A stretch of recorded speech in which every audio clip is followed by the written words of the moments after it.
A list of sensitive themes and topics covered in this episode can be found in the episode description.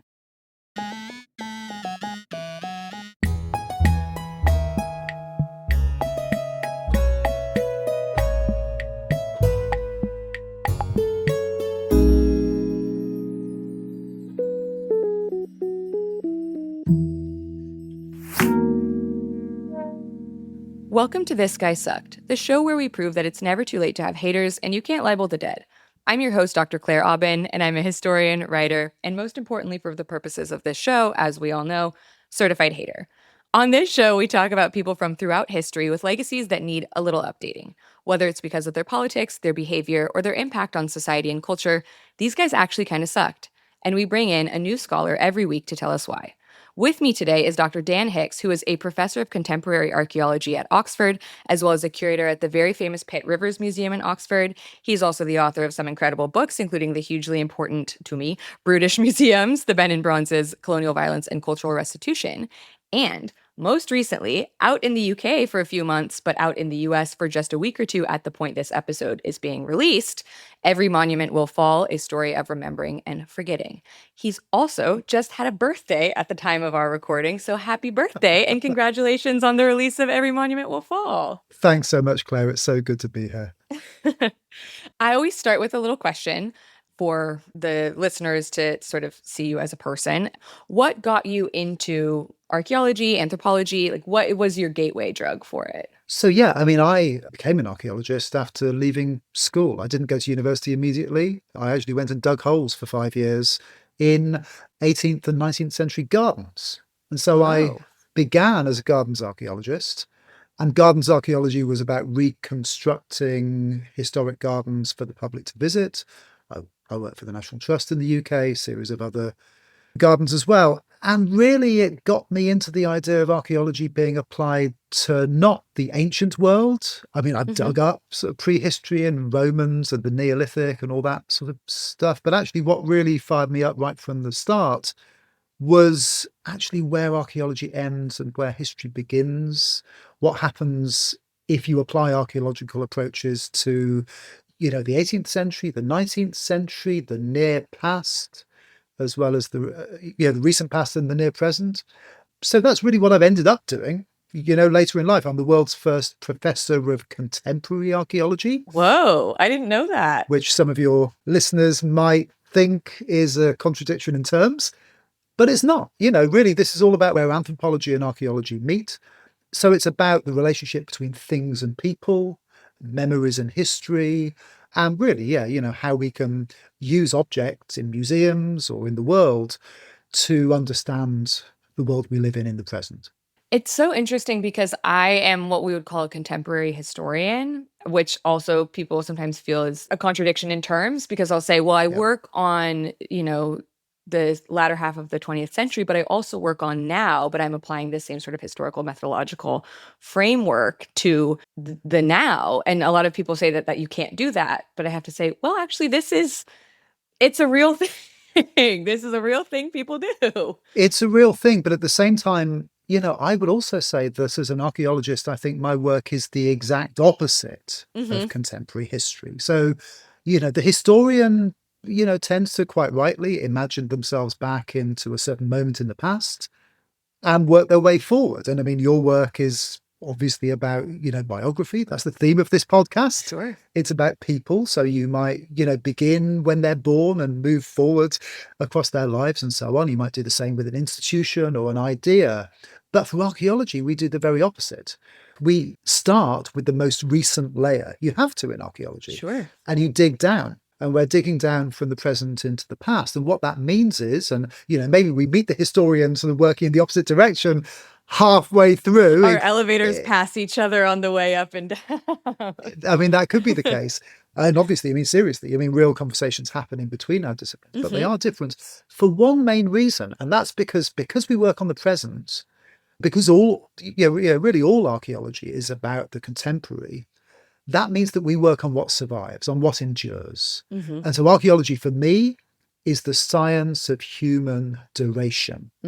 What survives from the past, but also that means what stories, who survived as well. And sometimes, as we'll get to in this story, It's about the survivors and the people who didn't survive. It's about the rights and wrongs of the past. And in this case, it's about how the Victorian past was rewired by a descendant. I don't want to go too far into who we're talking about yet, though. I don't know. I'll let you lead how we do that. No, that's perfect. What a beautiful segue into to what we're talking about. So, and I think that's a really wonderful way of describing this. And a lot of people will assume that archaeologists and anthropologists and people who work in the sort of intersection between these two things and historians are doing the same thing just because we're often siloed into the same spaces, right? Like you'll have your history and archaeology school, and it's sort of like Yeah. we are in conversation with one another, certainly, but they're not the same thing. The approaches are not the same thing. Even a historian working with archaeology will often say, I do material culture, like material culture history. And you have to say, but that's still different than archaeological history, right? Different from archaeology. But what I do say in the book is I say that I work, and a lot of your listeners maybe will understand the relationship between these fields. They might feel that they can kind of tag themselves with either one or, two of these fields. So I work in what I call the 4 A's. So the 4 A's, we've mentioned two of them, archaeology and anthropology, but there's also art and architecture. So art, history of art in general, art, architecture, archaeology, anthropology, those disciplinary fields, I guess it's always the people that have, just sort of picked the first letter of the alphabet as the thing they do. That's part of it.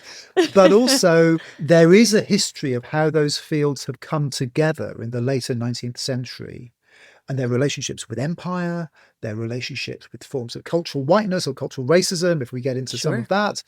But the ends to which these disciplines have been put. So where monuments, museums, ideas of the human past, ideas of the human present in terms of cultures meet, has been a contested space. It has been something that sometimes has been co-opted by, the hard right and the extreme right, by fascists. But also it's a space that we need immensely in the present as well. So it's worth fighting for. And understanding our disciplinary ancestors is an important part of that. Yeah, absolutely. And like I said, this is a great lead in to who we're talking about, who also is part of this family that has all of these interesting relationships with all of these 4 A's. I love, if I can just say, I love that we haven't mentioned his name yet. And what a name it is. And what a name it is. But let's just hold it. Let's just hold it for a moment, having not said his name. And let me make my first real kind of takeaway point I want to give your audience, which is Please. sometimes, it would be possible for us to have this conversation now for another half an hour, 40 minutes or whatever, and simply not say this guy's name. Sure. Sometimes when you're telling these histories, the challenge is not to center the bad guy, but actually to talk about all those other people who are part of this story, who maybe have been unnamed or denamed or dehumanized. Maybe they're women rather than men. Sure. Maybe they're racialized in different ways. Maybe there are different aspects of their history. So, we will name him. But I would just encourage everyone listening to this to think it's always a choice when you invoke someone's name. And it's important for those of us that work in museums or any part of history, really. We have to be careful when we're talking about these histories not to yet again make another monument to some guy that no one's really heard of and suddenly he becomes the hero. Let's be careful of anti-heroes or heroes or even allowing it to be about sort of judging the past or not. This is about understanding, in this case, the history of an institution. It's a story that goes to the heart of what the University of Oxford is. It's about the colleges as well as the museums, but it's also about how any institution deals with that really complex mix of colonialism, imperialism on the one hand, and real hard-nosed 1930s fascism on the other. Yeah, I think that's a wonderful point. And I will say one of the things that's been so interesting about making this show is we do, to be honest, a little bit of a bait and switch in the show, which is we start off by saying this is a show about a person, right? And then over the course of the show, sure, we lambast them and we make fun of them and whatever. And there is a level of like anti-heroic monumentalization that happens, like just by virtue of the framing of the show. But also we spend an enormous amount of time writing people back into the story. Like that's the goal with a lot of this, is saying, okay, but what about their wife, what happens to their wives, what happens to the people that they harm. We just recorded an episode on Christopher Columbus, and we spent the whole time, really like the majority of the time, talking about all these other people around him who he actively harms. So in this case, then, Hmm. in the background of this is going to be the woman's body that he posthumously abuses.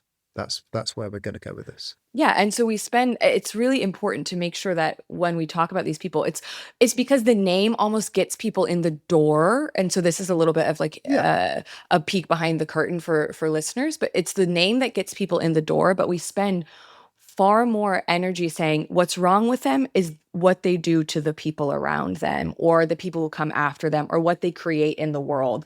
And that is what really matters here. So we still haven't said his name. And before we do, yet again, let me just say that there is more Ursula Le Guin in this book than people might expect, looking at it from the surface. And the reason that the novelist and the sci-fi writer Ursula Le Guin is there is because of a short story she wrote that informed all of her Earthsea trilogy and her writing about her imaginary world Earthsea, which is called The Rule of Names. And her short story, The Rule of Names, is about the power of naming, the power of saying someone's name or knowing someone's name, who gets mentioned and who doesn't. So this is going to be the next 40 minutes is going to be half hour is about who gets named and who doesn't. And let's see if we can flip it exactly as you say. We begin, talking about the dead white fascist, and we end up talking about the person whose life wasn't just, not recorded. It was unnamed. It was denamed. It was dehumanized. Yeah, absolutely. I hope that we can do that. That also, I know we still haven't gotten into the meat of the episode yet, but I love sometimes when the conversation takes us somewhere different a little bit at the beginning. So as I said before we started recording, I read your new book. I thought it was beautiful. The writing I found particularly compelling and I really, really loved. I also just finished reading Ursula Le Guin's Space Crone. Have you read this? Of course, yeah. It's incredible. And so it's funny that I was reading these two things in concert with one another without realizing that you were also having a conversation here. So that's a fun sort of confluence to have happened in the background of this as well. Yeah, there's a surprising amount of, for people that think this is a book, which it is, about the history of archaeology, anthropology, museums and monuments. There's a surprising amount of Maggie Nelson, the writer, Ursula Le Guin, Stuart Hall, the cultural theorist, Sylvia Wynter, really important Jamaican theorist, Michelle Wolf Truelot, Haitian anthropologist from the wrote a wonderful book called Silencing the Past in the 1990s. Frantz Fanon, Aimé Césaire, really important French anti-colonial writer. So there you go. There's a whole host of other names we've mentioned before we get round to Joe. Yeah. I said his name. That's only his nickname, So Joe is the nickname. I loved seeing Walter Benjamin in this as well when you talk about things like the library, the archive, because he's like my ultimate. I love Benjamin. And so it was really, as I'm a historian, I have to. You can't, I don't know how anyone could be a historian and not just truly be a Walter Benjamin fan. Wow. Okay. I just saw The Angel of History, the clay painting was on loan to Berlin. And I happened to be in Berlin and I went to the Bode Museum and saw this actually very disappointing exhibition, but still remarkable to see, the image that he had held on to for clay. And of course, the basis for the famous article that he wrote about the Angel of History and how it relates to destruction and change and the winds of change as they went across in the 20th century. So I was thinking about Benjamin actually just the other week because of that. Yeah. If nothing else, this show really is a monument to the idea that if you look backwards at history, everything truly is a catastrophe. Like that is, which is what he's talking about, this sort of angel of history who looks back and sees one great catastrophe, this wreckage that piles. Like that to me is what's also happening in this show. And we put a pithy title on it so that people will listen. Yeah, exactly. So when you, as I look, when you set up a new podcast called This Guy Didn't Suck and you want to do Walter Benjamin, I'll come back and I'll happily do as long as you want on everything that we should think about Benjamin. We have occasional episodes where we do that. Occasionally we do. We've had a Marie de France episode where we Oh yeah, do this thing okay. where we write people back in very intentionally. Okay. So, but they have to be people that we know enough about. Anyways, we should probably talk about this guy. This guy really did suck. So come on.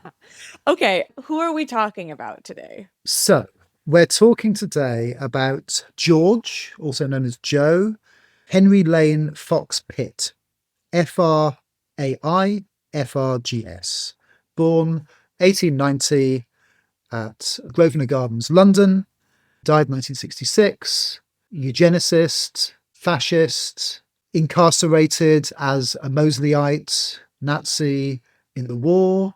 And this is a story in part about what he did next, but it's also about the fact that he was the grandson of someone called Augustus Henry Lane Fox Pitt-Rivers, who lived in the 19th century and died in 1900. And he was his grandfather. He set up the museum in which I have been the curator, or one of the curators, for the past 18 years. So my working life and this name Pitt-Rivers have become entangled. And I feel like it's part of my inheritance in some ways intellectually in my working life. So, George and I, George, I know what we're calling him, Fox Pitt, and I both have a relationship to the grandfather, Augustus Pitt-Rivers, founder of archaeology as a discipline in many ways, a pioneer in the 19th century of ideas of anthropology, the first inspector of ancient monuments in England, a soldier who thought about conflict in the past, someone whose sort of thinking I go into in a great deal, but it's the refraction of his colonialist Victorian 19th century thinking into what then in the grandson turns into, really, the worst, hard-nosed, super rich form of fascism that you could imagine, and what he does next. And the thing that he does next when he was released from jail and allowed to return to the college in Oxford, Worcester College, Oxford, where he was a fellow, having been an undergraduate there, where he did all his eugenics and so on. The first thing he did after the war when he came back was he donated an item that he'd inherited from the general grandfather, Augustus Pitt-Rivers. And that was a human skull that had been turned into a kind of chalice, a sort of goblet. And that item, that person, was used at high table in the senior common room, Worcester College, Oxford, not just for 10 or 15 years, but for 70 years until as recently as 2015. So the book starts with the history of who the Pitt-Riverses were, how this person's body got handed over from one generation onto another, but also who was this person? Who was this woman, as it turns out, whose body was abused after death in this way?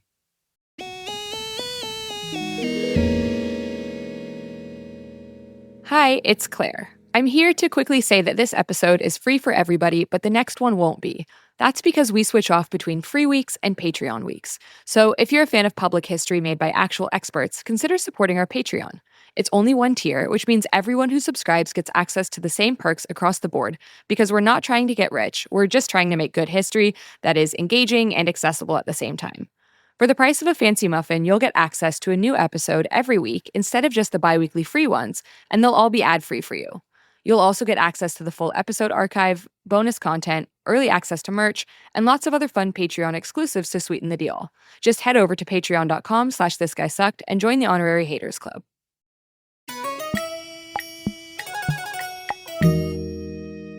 We can structure the podcast almost similarly to the way that the book is structured, in that we can start with explaining this family and then this person and how they're able to, not even able, but enabled to do this terrible, terrible thing.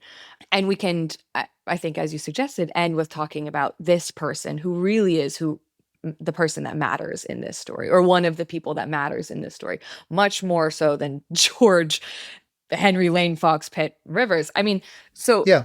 let's talk about the Pitt-Rivers family just for a minute so that people understand the context in which all of this is made possible. As you said, his grandfather, Augustus Henry Lane Fox, many names in this family, It's a lot which of if you names. encounter the British aristocracy, that's part of the thing there. So he's an ethnologist and archaeologist, as you said. He also founds the Pitt-Rivers Museum using 22,000 items in his personal collection.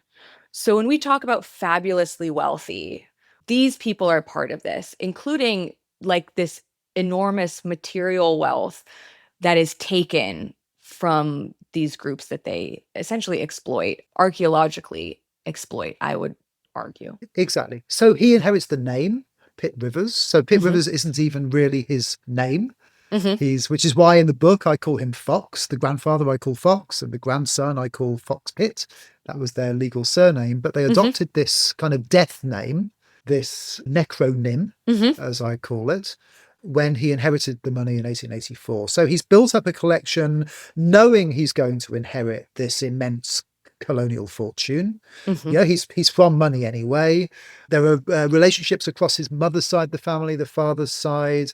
The inheritance is a vast amount of money, but he's already got significant sums, all from this intersection of English, landscape, sort of landed gentry, and of course a big dollop of horror story Caribbean money, which is coming from, the unfree labor of untold hundreds or thousands of people in the Caribbean, over the years. Certainly. There's the argument is put that in 1884, when he inherits the money, it's the largest non-formal non-formal, House of Lords, whatever, Mm-hmm. landed gentry, one of the largest sums, sort of fortunes of that kind, which is just made out of imperial, nascent capitalism, really, Yeah.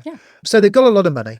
That's the first thing to say. One of the things that we say a lot on the show, or that I've said a lot on the show, is that glory, whether it's, economic glory, whether it's a name, a legacy, whatever, is for the people on the show, or the people that we talk about on the show, is almost always built out of human suffering. Like the cost of all of these things, of someone becoming very wealthy and all of these, is human suffering is at the base of it.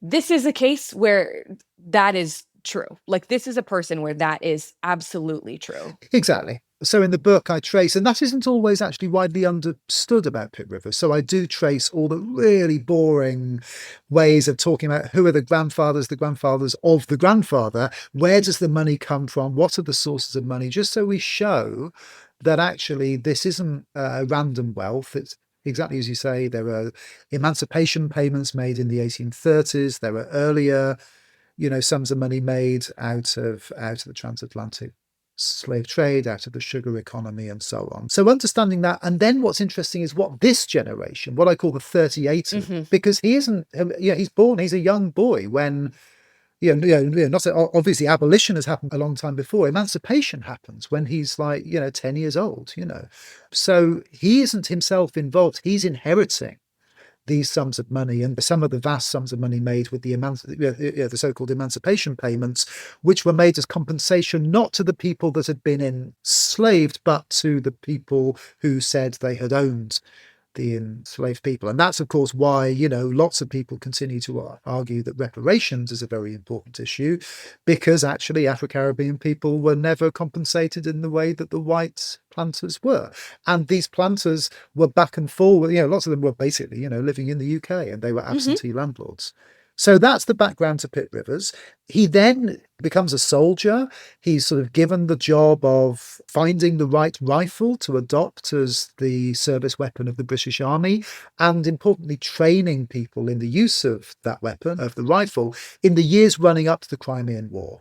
So the Crimean War in the middle of the 1850s becomes a very important point for Pitt-Rivers, where for him and for his ideology, he sees an improvement in technology, in material culture, because there are more rifles on the British and French side than there are on the Russian side here in the Crimean War. Remember that it's basically an imperial, but it's not one. We imagine imperial wars as being about the global north and the global south, as being north-south axis. This is east-west. It's a line that kind of re-emerged, with the invasion of the Crimean Peninsula once more, of course, in sort of 2014. But this is the French Empire, the British Empire, and the Ottoman Empire on the one side fighting the Russian Empire. And because the Brits and the French, according to Pitt-Rivers, have got rifles, that gives them a little advantage because they've got more rifles than muskets as compared with the Russians. And the difference between a rifled barrel and a musket, which of course, the rifle has got the more improved accuracy of the bullet, he says that a relatively, tiny difference in things that people have got leads to the question of whether empires fall or succeed. And he then starts, after all the horror of the Crimean War, which I talk about, the way in which your modern industrialized warfare turns living landscapes into sort of dead landscape, archaeological landscapes almost, with dead bodies all over them, with people looting the bodies and having to dig massive trenches to bury the bodies and so on. He comes back from that horror and starts to build a theory, not just of weaponry, but of all material culture, which is really a modern theory of cultural supremacy that lies at the heart of what anthropology is today. It's one of the foundational ideas that we're all human, but there are different sorts of humanity based upon how civilized you are, or the language of the time being sort of primitive, or barbarians and savages, and all of the language all the horrible language that, that's used at the time. That's all about essentially whether you've got a bow and arrow or a rifle, or later on, indeed, a Maxim machine gun, as we see sort of later in the book. So that's the background, is the Pitt-Rivers family, the soldier who becomes an archaeologist, founds sort of modern ideas of the preservation of monuments, modern archaeology, modern museums as educational institutions, all based on this idea, not of kind of racial supremacy in a very simplistic way, biological way, but something more pernicious than that. Ideas of cultural supremacy, ideas of civilization that are still with us in the present, but were being used in order to justify massive killing on the colonial battlefield. A lot of people will be familiar with what I would say is the modern iteration of this, or the contemporary iteration of this.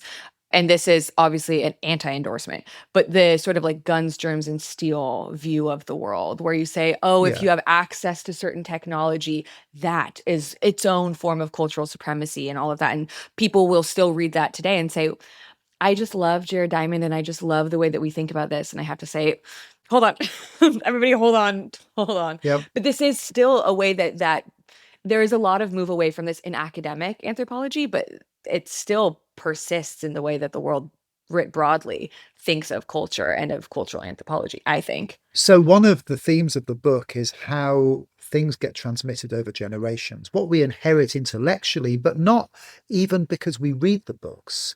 And so Pitt-Rivers, for example, Augustus Pitt-Rivers, even George Pitt-Rivers that we're talking about today, they're not people that, that people read. People don't read their books really anymore. It would be quite unusual for any of your listeners to have ever, even if they did a degree in archaeology, they'll have been told about Pitt-Rivers. It's unusual. If they had read any of him, and if they had, it might be one or two little things. So how do you remove someone from the thinking in a discipline when they're not even on the reading list, but their ideas continue to shape what the discipline is? That's part of what the theme of this book is. How do we inherit well from the past? And that includes actually receiving certain things that we value, but being happy to reject other things. So the book is called Every Monument Will Fall. It's not called All the Monuments Must Fall. We have to tear down every statue. We have to burn down every academic discipline. We have to shut down the British Museum and so on. But it is about saying that if we choose to hold on to something from the past, if we choose, to value this monument, this idea, this museum, that's a choice in the present. It isn't inevitable. Fundamentally in this book, and this is where Pitt-Rivers across the generations sort of come together, there were three movements which have long histories, indigenous-led histories, African-led histories, that were important for me in recent years because they turned up on our doorstep at the Pitt-Rivers. One was the fallism movement for removing monuments of colonizers and dead white men from the street, which has a long history that goes back into India in the 1920s, Algeria in the 1960s, and so on. Yeah. Restitution, which a lot of your listeners will know about, and obviously, is about returning looted objects on a case-by-case basis where they've been taken. And the third is the decolonization of knowledge itself, so ideas. So from the streets to the museums to the libraries and seminar rooms and spaces like this, all of those movements were reacting, it seemed to me, to a single, actually quite a tight time frame between, say, the 1870s and the 1920s. That time frame, which is what in the book I call the period of militarist realism, the idea of a certain form of cultural supremacy that's being invented and written into our universities and our museums and our monumental cultures. That has a history, and that is the time period that links Augustus Pitt-Rivers with George. Yeah, absolutely. And what a great way to get into talking about George. It's also interesting that a lot of this coincides with this incredible monumentalism that happens in the US in this period, which is right after the Civil War. And we see the same thing happening in the US, and this obsession around legacy and monument and stuff happens here in that time period as well. So I just wanted to add that as a sort of interesting linkage, that this time period is meaningful in a similar way in a lot of different places. Well, some people have argued, actually, that it is the memory and the memorial cultures that come out of the so-called lost cause. The idea that the Confederates actually didn't lose, that the Civil War is up for grabs still, that slavery might be reinstated almost is part of the logic that we ought to hold on as cultures to, General Lee statues and so on. That's all about, a mixing up of the monument with the man. We're told, and this is so important for all your listeners for any of the episodes, this is the point in history where there is an active, what does the monument do? What does the museum do? It makes you confuse the image of the man with the man. So people say, don't cancel history. If you want to remove something, you're attacking history. No, what you're doing is you're reshaping memory. So don't mix up memory and history. Don't mix up the man and the monument. This isn't about the rights and wrongs of the Pitt-Rivers name over the door.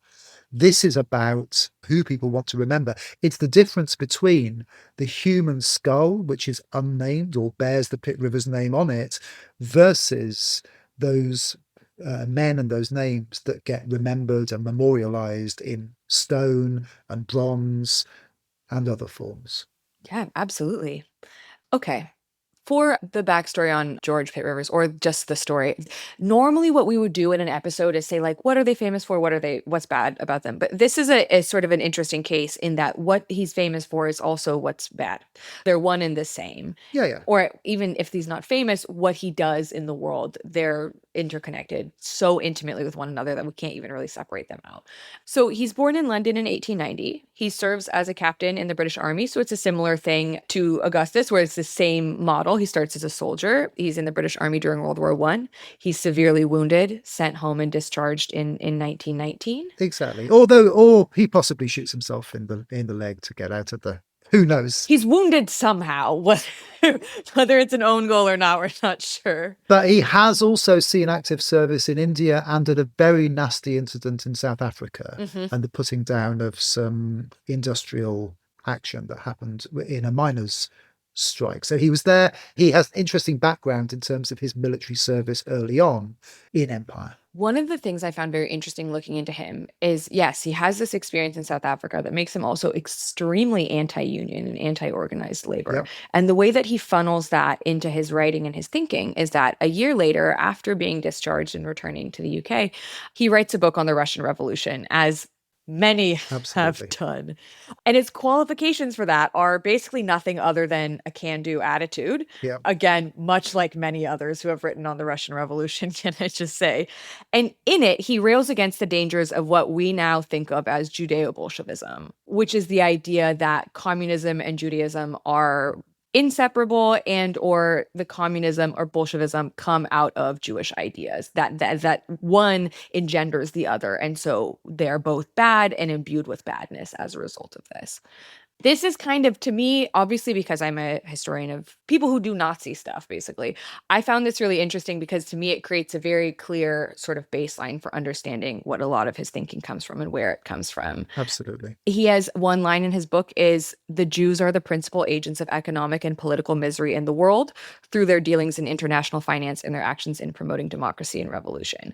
This is someone who Yeah. is very dedicated to his own wealth. He's dedicated to the idea that others desire to take away his wealth, and he has to create or believe in a particularly dangerous conspiratorial other in order to make that his view of the world work, essentially. That's how I was reading these things, at least. Yes, exactly. And then on the basis of that work, and then his work within eugenics and his founding of some of the key societies for eugenics. He has time in Australia. He marries the daughter of the governor general in Australia, and has time there with the daughter of Lord Forster.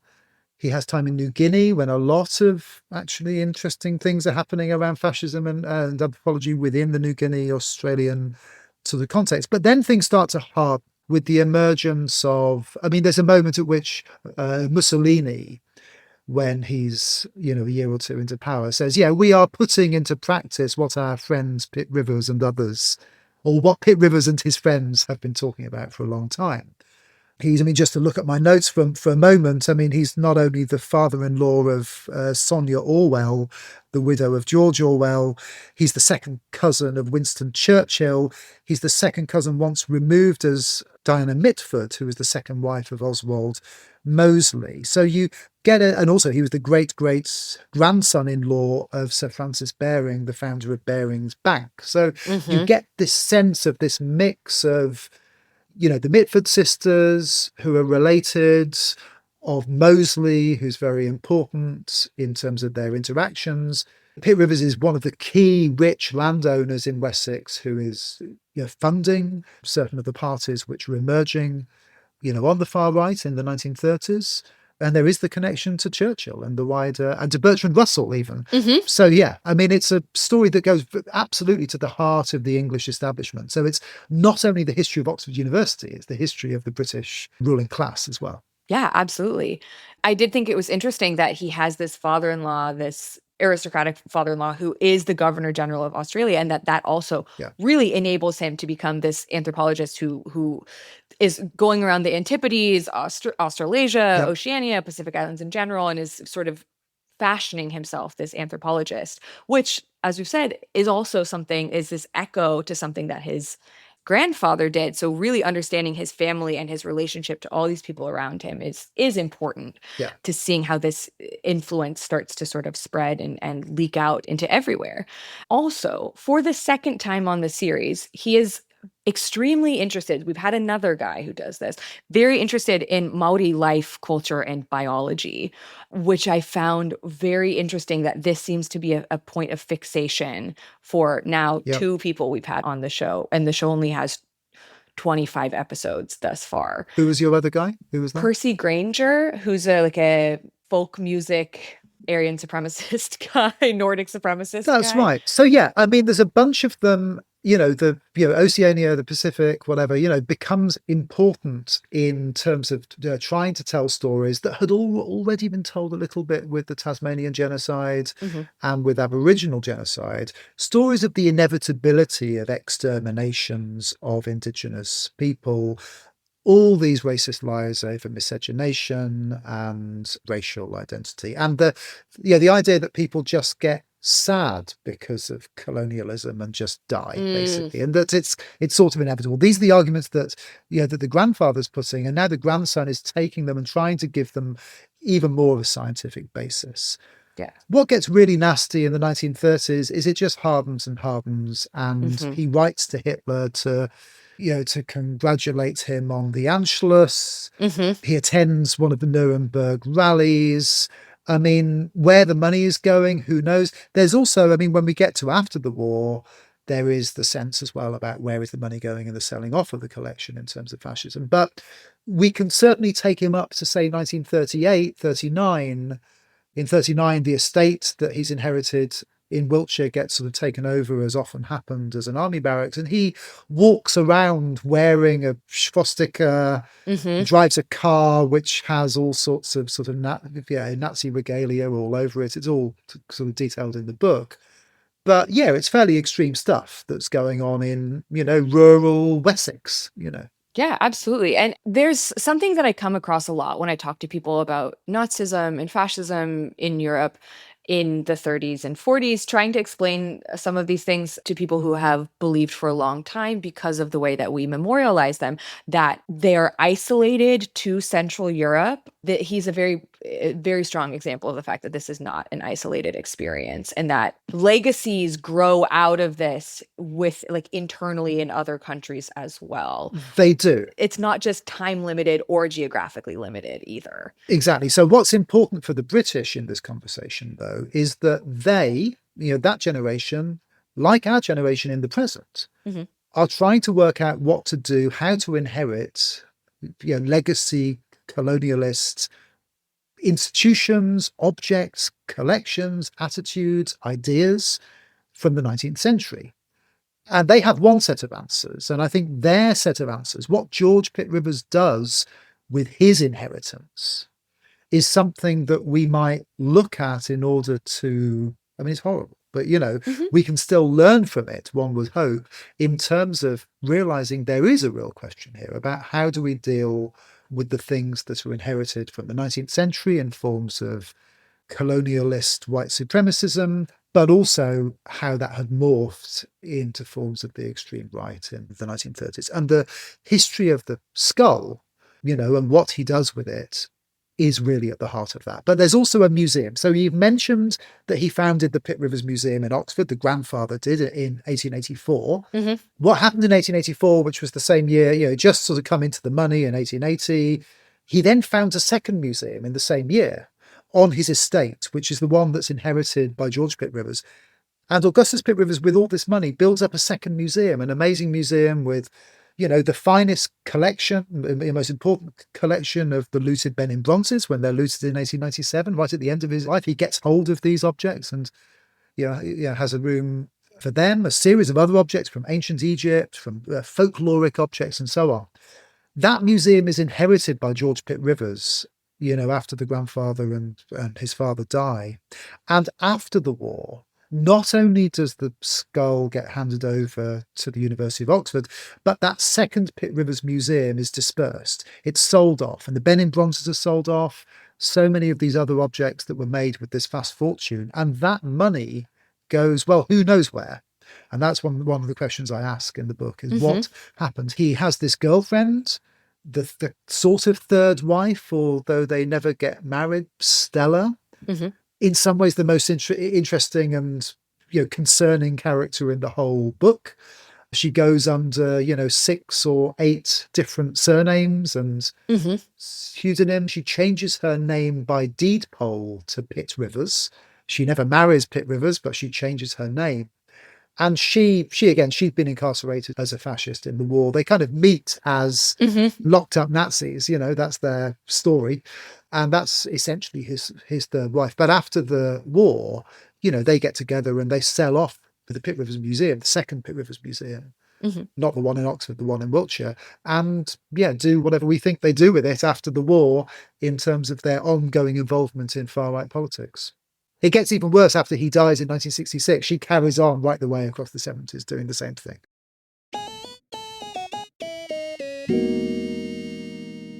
Hi again, it's Claire here with a quick shout out to tell you about other multitude shows I think you'll enjoy if you like this one. Now, if you're listening to This Guy Sucked, that means you're a history person. Or possibly just someone who likes being mean, but for the purposes of this shout out, I'm gonna say you're a history person. What if I said there was a podcast that would also convert you to being a science person? Well, great news, there is. Dive into genes, microbes, and other assorted tiny things that have a big impact on our world with Tiny Matters. Join scientists Sam Jones and Deboki Chakravarty as they take apart complex and contentious topics and rebuild your understanding of the world around you. They have episodes that cover things like evolution, ancient sewers, and the history of birth control. And Sam and Deboki really embrace the messiness of science and its place in the past, present, and future. I personally really loved their recent episode on the horrific legacy of race science in modern medicine, and I really recommend giving that one a listen. Tiny Matters releases new episodes every Wednesday and is brought to you by the American Chemical Society, a nonprofit that connects and advances chemistry and the broader scientific community. Subscribe to Tiny Matters today wherever you listen to podcasts.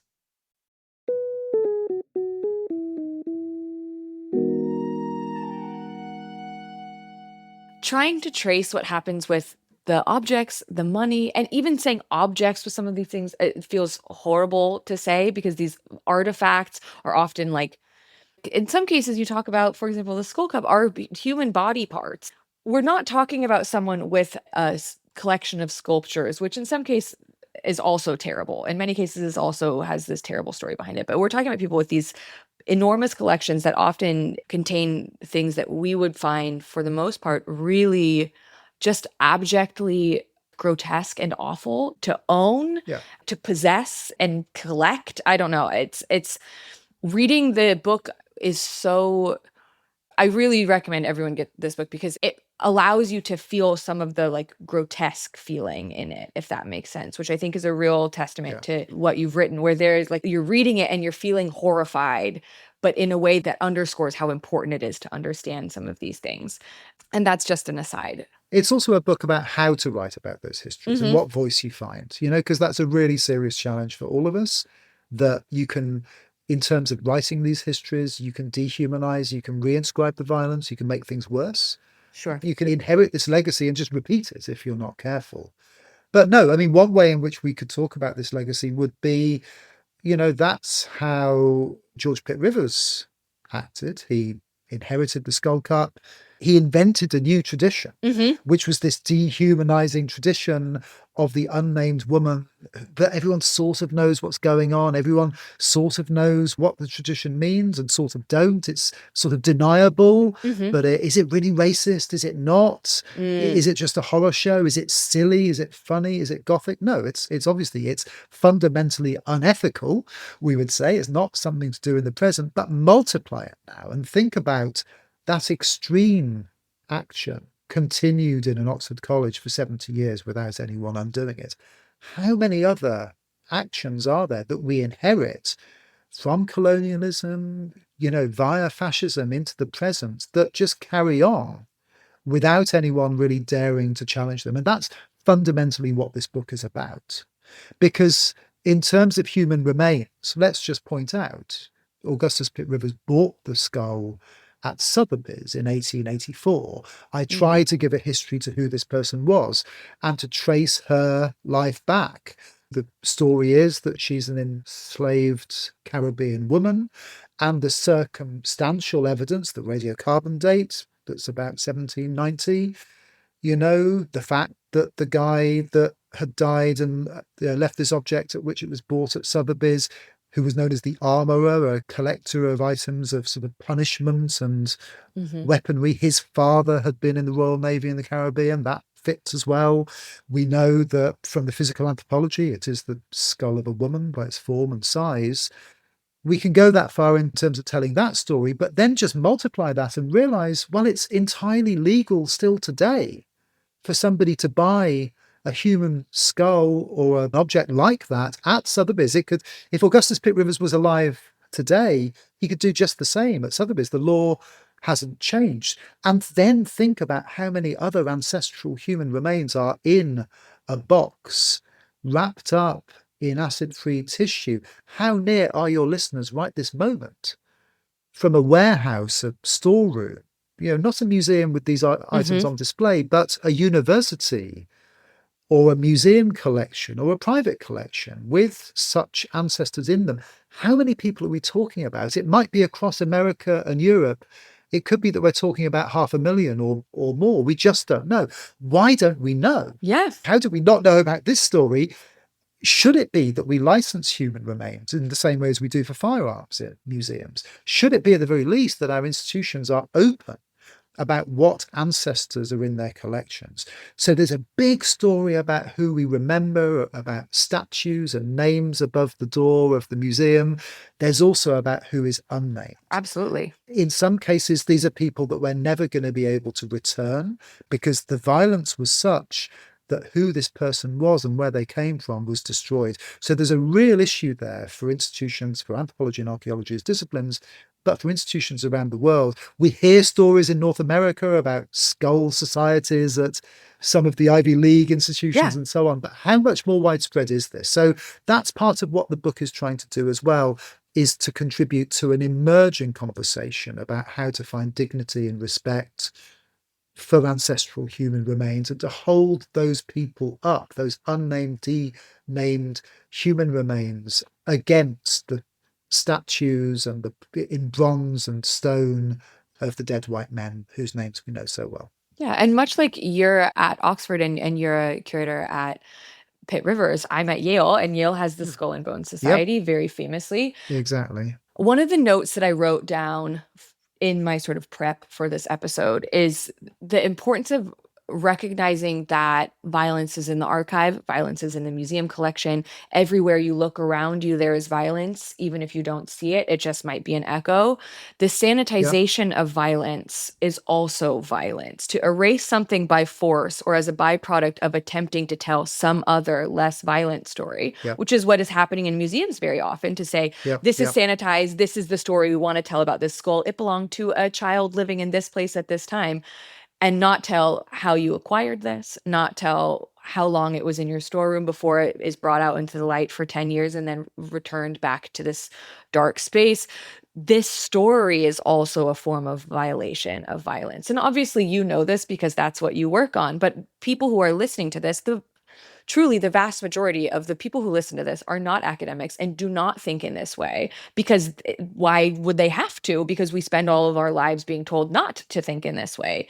That really reminds us, or should remind us, that there is no untainted, no pure history that exists. There is the thing you are seeing in a museum, unless you know the provenance of it, there is always the possibility, and in many cases, the likelihood that it's acquired as a result of some great, great violation, some great violence that's enacted upon people. And then there are people who read your book, this book, or British Museums, or any of your other work, and get angry with you for saying this, stating this same fact, saying there is violence that exists around you and in and around the archive. We watch people get mad at us on Instagram for saying that, like, because you posted about this and someone said, you don't know what you're talking about, essentially, and you said, well, I certainly do. exactly. Well, they said, "Oh, you're attacking curators," and I said, "Well, I am a curator." Yeah. And then it's like, yeah, I know that, but you're still attacking. Yeah, but come on, this is really unfair and correct. Why is it unfair? And it was only because you posted what, 2 lines from the book? Yeah. The acknowledgement of violence to people feels like violence, which is so it goes to the heart of a lot of this stuff that we're doing. We're just saying, no, all we're doing in a lot of these episodes is acknowledging violence. We're just putting it in the story. Yeah, I mean that was why I left. Twitter was just there was no all it was just attacks like that. But it's why I mean my new approach is to turn LinkedIn into Twitter, so you can have professional Hmm. conversations. You can make the same points on LinkedIn. You can do the same on Instagram, which is where the artists and the writers Hmm. are there, and they've got their angles. You can do the same on Facebook and onto Blue Sky. So you can still find me having left Twitter, Yeah. and wave goodbye to my 46,000, well, who knows how many of them. I mean, the numbers were going down anyway as people were leaving. And then it just got to the point where all it was abuse. Yeah. But it was unusual. It was interesting to get that on Instagram in our conversation. Yeah. That was the first time I'd seen something like that on Instagram. But then, yeah, I'll always write back to feed the trolls, of course, because you have to, you just Yeah. expose how sort of silly the ideas are. But no, I mean, for your listeners, yeah, in sort of larger context, this is about the invention of this framing of the culture war. Hmm. That idea, it felt very odd to me 5 years ago, 6 years ago, to suddenly be told that the Pitt-Rivers and that my disciplines, archaeology, anthropology, and similar, fields were part of something called a culture war. I'd never heard that. It was news to me. I definitely never trained up on how to do the fighting or whatever, and certainly no one. The attacks seem to be coming from outside. And so, what interested me, and part of the story of this book, is to say, well, okay, where does this framing come from?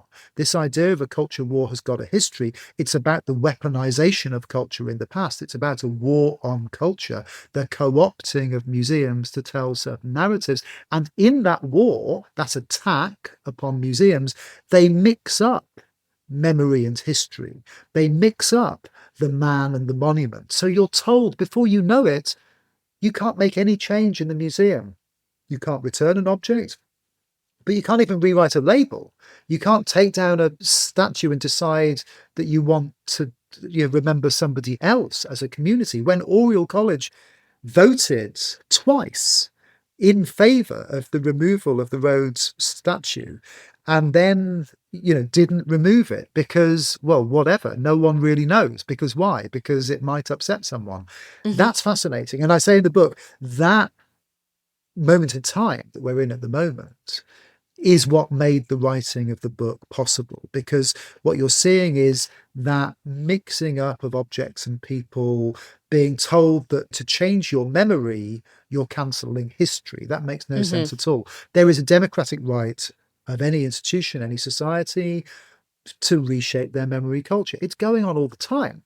I can't imagine any other part of our society, whether it was the criminal justice system or the healthcare system or the private sector or whatever, where you'd be told if something was hurting people or outdated or violent or whatever, in terms of gender or any issue really at all, sexuality, race, and so on.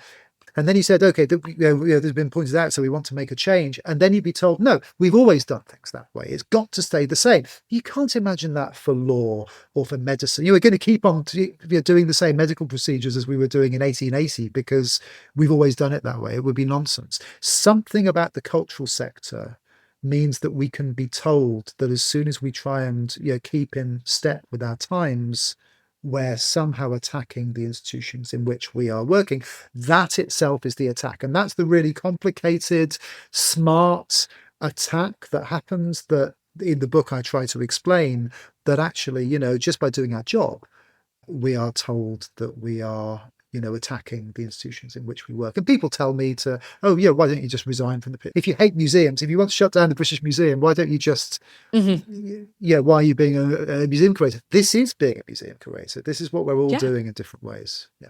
Yeah, I mean, I have said this quite a few times, but I get told all the time that I'm not a historian. Oh, yeah. And much of that is because people don't want young women to be historians. That's mostly what's happening there. Yeah. But there is this assumption that history is this, and memory and archaeology are this static thing, that they can be paused at one point, and that point is the correct point in time, and that is the correct sort of orthodoxy of thinking around them. Sure. And it is interesting because obviously things on the show often get sort of accused of having a right versus left thing happening. But it is interesting because at least in the US now, there is a very clear memorial legacy shifting project happening from the right. And they seem to be allowed to do that because they've built all this political power. But if you say, no, I don't want to change it this way, I want to change it in this other way, well, this other way is not allowed. There's only one direction in which it's allowed to shift. And that's whichever direction holds, power in that moment. Exactly. So one of the really hopeful things in the book, something that I really learned in writing this book, is that these movements, restitution, fallism, and decolonization, they take time and they're intergenerational, but they get there in the end. So I tell the story, various stories of the fact that Cecil Rhodes has already fallen in Zambia in the 1960s, Zimbabwe in 1980, Cape Town 2015. Each of those movements took a long time. Fallism as a movement reaches back into the 1920s in India and so on. There are many, many instances of change happening, but it takes 30, 40 years. I'm old enough to remember the events in the late 1990s when I lived in Bristol, where I was, one of the people who turned up to the events for the removal of Edward Colston, of the, Mm-hmm. well, not of Edward Colston, of the image of Edward Colston, of the 1895 image of the 17th century enslaver that for Mm-hmm. 100 years, people have been trying to remove or arguing about. We failed. My generation failed as there was an attempt to take it through what then was English heritage and to formally do the paperwork and so on and say, we'd like this removed, we'd like to put something else up instead. And then in the summer of 2020, a new generation came along and just pulled it down. Mm-hmm. Similar things have happened with so many Civil War monuments, so many other instances of Cecil Rhodes and so many other monuments, around the world. So these are intergenerational monuments. The reason the book is called Every Monument Will Fall and not All the Monuments Must Fall is fundamentally about that right we all have, we should have a democratic right to shaping our memory culture, not this weird example of extreme involuntary memory where we have the memories of a whole bunch of like 1890s Victorians forced upon us. This is what you have to remember. Mm-hmm. You have to celebrate this, that, or the other. No, we can make our own memories. And sometimes you can remove, as has happened in such a beautiful way in Bristol, the removal of the statue, and they leave the plinth and they rewrite the text on the plinth, and the plinth just says, they made an image of Edward Colston in this place and now he's in the museum. Really, really simple story, and that reshaping of memory culture is something we need to support in all sorts of different ways. When people are going to all the effort of sort of protesting about these things, and when, in my case, when there are protests outside the institution in which you work, you've got to pay attention and you've got to understand that. So it's not about removing everything. It's not about a bunch of woke historians or curators, doing stuff. Instead, it's about understanding these histories. These issues have got a history. Sure. And what Every Monument Will Fall really tries to do is to tell a bit of that history, fundamentally in terms of George Pitt-Rivers, how it moves from the colonial into the fascist, into whatever we've got, today. So Augustus Pitt-Rivers, FRS, George Pitt-Rivers, Elon Musk FRS, still going on about civilization, still going on about saving white culture. That's our new version. I mean, look at them. They're not building statues exactly, although we'll wait and see. I mean, they've cut the National Endowment for the Humanities and they're going to spend that money on statues, right? Sure. But equally, look at the aesthetics. The aesthetics of the new fascism is what? It's like, Donald Trump as the Pope. It's those AI images. We need to understand that all of this has got a history, and that's what the book tries to do. Absolutely. And we have an earlier episode that we did that people can go back and listen to with Ashish Kapoor Siddique on Henry Dundas. And we talk about the relationship that Scotland has to this and the sort of all the Dundas arguments. And I give some interesting internal arguments that were happening at Edinburgh, at the University of Edinburgh when this was happening. So people can go back and listen to that too. A big part of this show also is us sitting here saying, okay, he did all these terrible things. He was a race scientist. He believed these certain people shouldn't be allowed to marry each other. He believed that to be poor was an affliction and that he was actually incredibly pro-choice, but only in the sense that he wanted to make sure that poor people were not able to keep sort of diluting the British gene pool, all of those things. Yep. And I'm hoping that always the people who are listening to the show will hear us talking about these things and then say, wait, I hear this now, or I hear this here. And instead of saying, oh, we're just trying to do presentism, they'll hear it and say, oh, there is a political, long-term memorial culture that often prevents us from making the connection to the past, and instead insists that we have to simply hold in our minds this past version of a memory.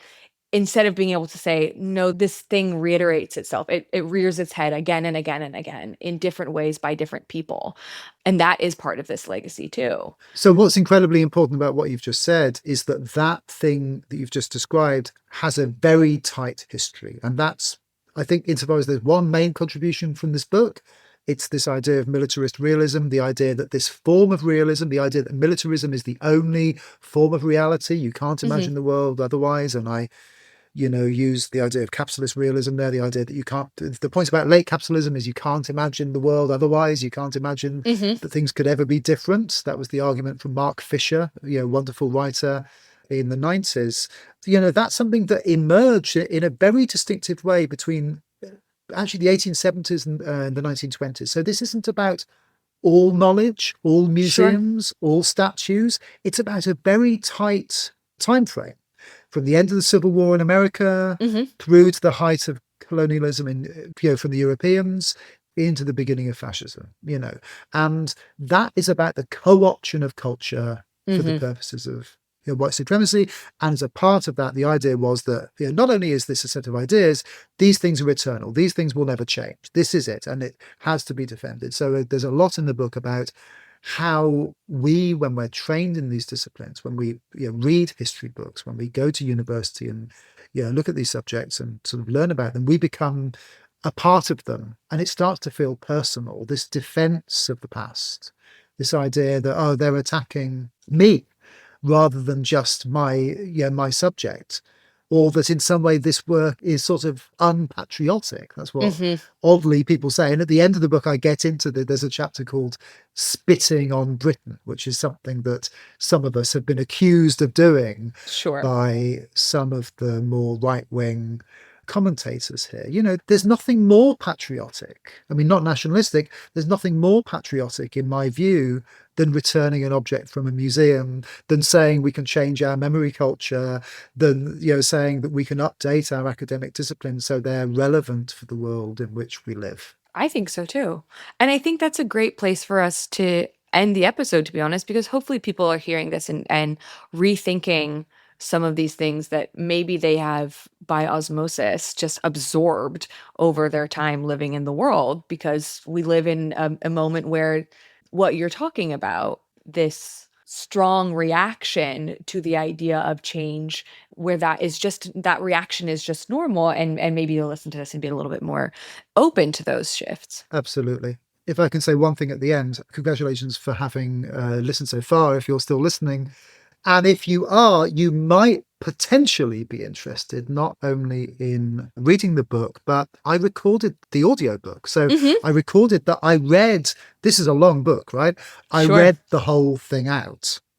It's like 20 hours, but it Uh-huh. was, I got there.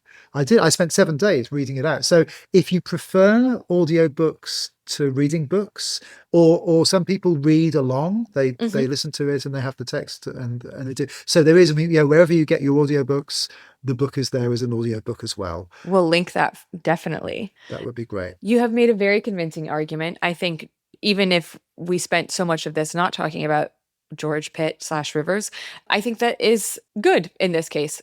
We didn't Yeah. spend that much time talking about him so much as we talk about the things around him, because I think that goes to the point of your book, and that's ideal. We decentered him. If we use the Yes. academic terminology, we decentered George, or Joe, and we instead hopefully managed to tell the story about who this person was, who found themselves in an Oxford college, and the other 500,000 or more Hmm. other people who, if you do one thing after listening to this podcast, ask yourself about the question, educate yourself about the question of ancestors in museums, and the live sort of questions over whether they should be on display or not, what consent means when it Hmm. comes to bodies in museums, and how to encourage transparency Yeah. from our institutions about who, not just what, but who is in our collections. Yeah, and go ask your local museum/museums what human remains they have and what their Yeah, policies are regarding them. It's important that they also, and I think this is also part of your whole thing. I say things like your whole deal, but this is part of your thing, my whole is deal. Yeah, is you should be encouraging this transparency in the spaces around you, because it is around you and people are probably not aware of this all the time. Thank you so very much for coming on the show. thank you. Professor Hicks can be found on Blue Sky at Prof. Dan Hicks, and on Instagram also at Prof. Dan Hicks. I'm now learning on LinkedIn as well. Yeah, Um, exactly. Yeah. you can head to his website at danhicks.uk or get yourself a copy of Every Monument Will Fall in audiobook and book form at the links in the episode description as well. Thanks so much. It's been fun, but also, not fun, but Yeah, in that's part of the the whole right way. thing. It's not fun, but it Exactly. is fun. Yeah. Thanks for tuning into this episode of This Guy Sucked, a member of the Multitude Podcast Collective. This episode was hosted by me, Dr. Claire Aubin, featuring special guest Professor Dan Hicks, and edited by Julia Schaffini. All of our theme music was written and produced by dog training expert Marshall Dean Williams. If you'd like to support the show and get access to all episodes, including 2 extra episodes per month and access to our full archive of episodes, you can subscribe at patreon.com/thisguysucked. See you next week.